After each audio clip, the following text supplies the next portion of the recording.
Hello बच्चों, जो हमारा chapter cell the unit of life जो चल रहा है उसमें आज हम लोग राइबोसोम के बारे में देखेंगे। राइबोसोम जो है ये मेम्ब्रेन लेस सेल ऑर्गेनल है और ये स्पेसिफिकली देखेंगे तो प्रोकैरियोट और यूकैरियोट दोनों में भी मिलता है और यूकैरियोट के अंदर ये माइटोकॉन्ड्रिया और क्लोरोप्लास्ट दोनों के अंदर भी मिलता है। देखो, इस राइबोसोम को डिस्कवर करने वाले जो साइंटिस्ट है उनका नाम जॉर्ज पैलेडे है और इन्होंने 1953 में इसको डिस्कवर किया था। इसीलिए राइबोसोम का दूसरा नाम पैलेडे पार्टिकल भी बोलते हैं हम लोग। राइबोसोम को क्या बोलते हैं? पैलेडे पार्टिकल बोलते हैं। पैलेडे पार्टिकल। क्यों पैलेडे पार्टिकल बोलते हैं? क्लियर हो रहा है? क्योंकि इसमें स्पेसिफिकली इनकी डिस्कवरी जॉर्ज पैलेडे ने की थी और इसका साइज जो है वो 15 नैनोमीटर बाय 20 नैनोमीटर होता है। और ये जो राइबोसोम होता है, इस राइबोसोम में दो कंपोनेंट है। इसके दो कंपोनेंट है। एक कंपोनेंट है आरएनए और स्पेसिफिकली अगर देखा जाए तो आरआरएनए, और दूसरा होता है प्रोटीन। दूसरा क्या होता है? प्रोटीन। इसीलिए हम लोग राइबोसोम को राइबो न्यूक्लियो प्रोटीन भी बोलते हैं हम लोग इसको। मतलब क्या है कि राइबो मतलब आरएनए है और दूसरा क्या है? प्रोटीन प्रेजेंट है। और देखो बच्चों कि ये स्पेसिफिकली जो राइबोसोम है ये प्रोकैरियोटिक सेल में ये साइटोप्लाज्म में बनता है और यूकैरियोटिक सेल में न्यूक्लियस के अंदर स्पेसिफिकली न्यूक्लियोलस में बनता है। मतलब इसके जो सब यूनिट होते हैं वो न्यूक्लियोलस में बनते हैं। ठीक है, तो अब देखो बच्चों कि ये जो प्रोकैरियोटिक सेल है, प्रोकैरियोटिक सेल जो है, और एक होता है यूकैरियोटिक सेल। अब ये जो प्रोकैरियोटिक सेल है इसमें गौर से सुनिए बच्चों, ये जो प्रोकैरियोटिक सेल है इसमें राइबोसोम 70S वाला मिलता है और जो यूकैरियोटिक सेल है उसमें हमको 80S वाला मिलता है। यहां पर S का मतलब स्वेडबर्ग यूनिट है या सेडिमेंटेशन कोएफिशिएंट बोलते हैं उसको। मतलब ये स्पेसिफिकली सेडिमेंटेशन का एक यूनिट है, मतलब कि जो सेटल डाउन होने वाला है उसका यूनिट है। मतलब it's related with the time. ठीक है, अब जब ये प्रोकैरियोटिक सेल देखेंगे तो इसमें एक स्मॉल सब यूनिट होता है और एक लार्ज सब यूनिट होता है। और अगर यूकैरियोटिक सेल देखेंगे तो इसका जो राइबोसोम है इसमें भी एक स्मॉल सब यूनिट होगा और एक लार्ज सब यूनिट होगा। गौर से देखो बच्चों, हाँ, एक स्मॉल सब यूनिट होता है और एक लार्ज सब यूनिट होता है। जो प्रोकैरियोटिक सेल है इसमें जो स्मॉल सब यूनिट होता है वो 30S होता है और जो लार्ज सब यूनिट होता है वो 50S होता है। और जो 80S वाला जो राइबोसोम है इसका जो स्मॉल सब यूनिट है वो 40S वाला होता है और लार्ज सब यूनिट 60S वाला होता है। तो इससे आपको एक बात समझ में आ रही होगी कि सर यहां पर 30S और 50S की जो बात कर रहे हैं इनका जब एडिशन करेंगे हम लोग वो तो 80S हो जाएगा और जो 40 और 60 का एडिशन करेंगे वो तो 100 हो जाएगा। लेकिन यहां पे लिख रहे हैं 70S और यहां पर लिख रहे हैं 80S।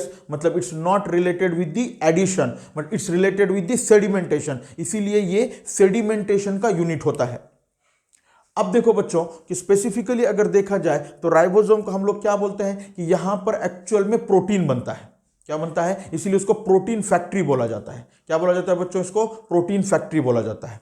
अब देखो कि ये जो राइबोसोम है इसके अंदर जो आरआरएनए होता है ये जनरली देखो बच्चों 6 तरह का होता है। ये आरआरएनए कितने तरह का होता है? 6 तरह का होता है। कौन सा होता है मैं आपको थोड़ा सा बताता हूं आपको कि राइबोसोम के अंदर जो आरआरएनए होता है वो 6 टाइप का होता है। देखो कौन से 6 टाइप है। एक तो है इसमें 28S आरआरएनए होता है, उसके बाद इसमें 23S आरआरएनए होता है और इसमें 5 मतलब इसमें पहले तो लिखेंगे 18S आरआरएनए होता है और फिर इसमें 16S आरआरएनए होता है और फिर इसमें 5.8S आरआरएनए होता है। ठीक है, और लास्ट वाला देखो बच्चों इसमें 5S आरआरएनए होता है। तो ऐसे 6 आरआरएनए प्रेजेंट होते हैं। कितने आरएनए होते हैं बच्चों? 6 आरआरएनए प्रेजेंट होते हैं। उसमें से गौर से सुनो, अभी देखो अगर मैंने ये लार्ज सब यूनिट निकाला, ये लार्ज सब यूनिट और ये स्मॉल सब यूनिट है, ये लार्ज सब यूनिट है और ये स्मॉल सब यूनिट है। ये जो लार्ज सब यूनिट होता है अगर मैं बोल रहा हूं कि ये 80S राइबोसोम है, क्या बोला मैंने? 80S राइबोसोम, तो आपको तुरंत समझ में आना चाहिए बच्चों ये 80S मतलब सर आप ये प्रो या मतलब यूकैरियोटिक राइबोसोम की बात कर रहे हैं। अब इसका जो ये लार्ज सब यूनिट है ये क्या है? लार्ज सब यूनिट है और ये उसका स्मॉल सब यूनिट है। बच्चों ये कैसा है? लार्ज सब यूनिट और ये कैसा है? स्मॉल सब यूनिट। ये जो लार्ज सब यूनिट होता है इसमें 28S आरआरएनए होता है। क्या होता है 28 srRNA होता है। उसके बाद इसमें 5.8 srRNA होता है और इसमें 5 srRNA होता है। समझ में आ रहा है बच्चों?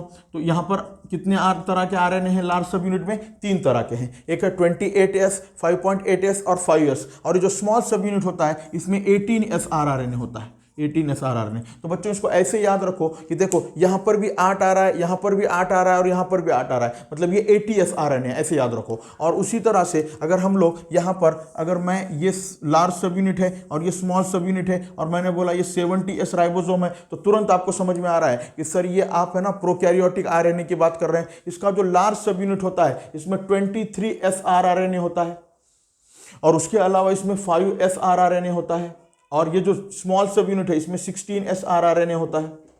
ठीक है, अब देखो बच्चों एक बात गौर से सुनो, जब आप मॉलिक्यूलर बेसिस ऑफ इनहेरिटेंस पढ़ोगे, तो वहां पे लिखा हुआ है कि ये जो 28S आरआरएनए है और ये 23S आरआरएनए है, ये दोनों भी पेप्टिडिल ट्रांसफरेज होते हैं, मतलब ये एक्चुअल में राइबोजाइम है। क्या है ये? एक्चुअल में राइबोजाइम है। और देखो बच्चों ये जो लार्ज और स्मॉल सब यूनिट है इनको जोड़ने के लिए Mg++ आयन की जरूरत होती है। इनको जोड़ने के लिए किसकी जरूरत है? Mg++ आयन की जरूरत होती है। और बच्चों साइटोप्लाज्म में ये Mg++ आयन का कॉन्सेंट्रेशन 0.001 मोलार होना चाहिए। देखो क्योंकि देखो राइबोसोम बनते न्यूक्लियस में है, मतलब स्पेसिफिकली न्यूक्लियोलस में बनते हैं यूकैरियोटिक, लेकिन वहां पर जुड़ नहीं सकते। क्यों नहीं जुड़ सकते? क्योंकि वहां पर मैग्नीशियम आयन का कॉन्सेंट्रेशन इतना नहीं होता है। देखो बच्चों इसके अलावा आपकी एनसीईआरटी एक बात बोल रही है कि ये जो स्वेडबर्ग यूनिट है वो इनडायरेक्ट मेजरमेंट है साइज और डेंसिटी का। जिनके पास पुरानी एनसीईआरटी है उन्होंने पेज नंबर 136 पे पढ़ो, ये लाइन मिलेगी आपको। इनडायरेक्ट मेजरमेंट है, क्योंकि अगर डायरेक्ट मेजरमेंट होता, देखो बच्चों अगर डायरेक्ट मेजरमेंट होता तो ये 30 और ये 50 मिलकर क्या हो जाता? 80, मतलब क्या हो जाता? 30 और ये 50 मिलकर 70 हो जाता, मतलब 80 हो जाता। लेकिन यहाँ पे हो रहा है 70, और यहाँ पर 40 और 60 मिलकर 100 हो जाता, लेकिन हो रहा है कितना यहाँ पे? 80। अगर ये डायरेक्ट मेजरमेंट होता तो ये 100 हो जाता और ये 70 हो जाता। तो बच्चों बहुत गौर से इन चीज़ों को पढ़ो ताकि आपको इससे फायदा हो जाए। Thank you.